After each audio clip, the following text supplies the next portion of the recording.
Good evening. My name is Leon Miller. I'm here to talk about leadership. I just think leadership is a privilege and should be used wisely to motivate and inspire others. Leaders have a tremendous task before them, and there's not just one right way to go about being a leader.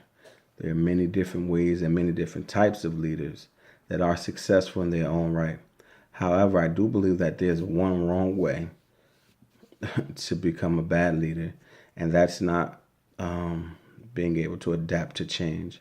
As a leader, you must be able to adapt to change and be flexible. One thing that I had to learn the hard way through leadership is that we cannot do everything on our own, and we must be collaborative. We cannot lead and do everything. We have to come to a point that we build trust, not just us trusting our staff, but a mutual trust. Leaders trusting their staff and their staff trusting them. Once we get to this point of a collaborative approach, it makes things a lot easier. I learned that you have to be an effective communicator. As a leader, we communicate.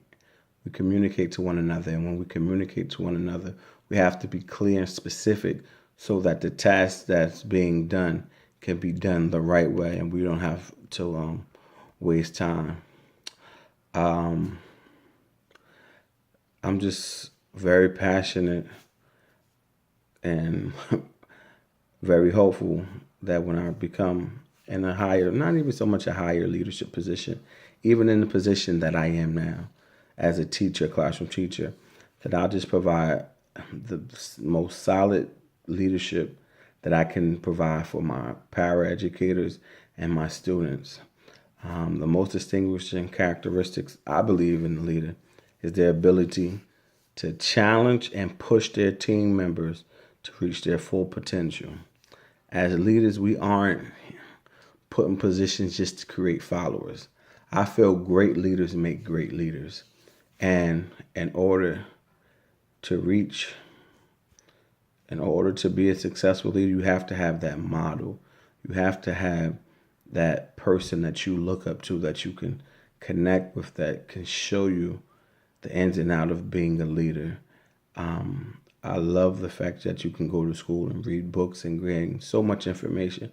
But when you have a person that you can reach out to and talk to about different issues in leadership, it makes a difference to have that model, to have that mentor.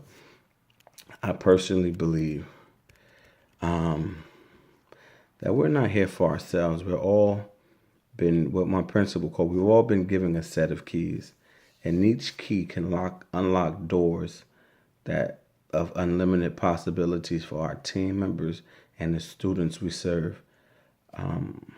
Excuse me.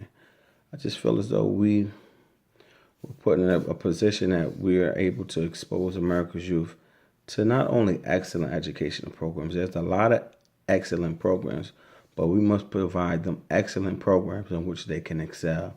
This is why I've chosen this profession as a principal or educational leader. I just believe personally that everyone desires to do well, and they have the right to reach beyond what they imagine to be is their greatest potential. I have made a conscious commitment to choosing a helping profession by understanding the goal is to provide opportunities for academic and social success. I have embodied the practice of leadership in its purest form by demonstrating the highest standards of all team members. I am a leader that is committed to continuous education, as I'm a living testimony of how education and strong leadership can raise a person up above a negative environment and towards a higher self. My goal is to utilize my professional skills and knowledge within the school to make an impact on the lives of America's next generation.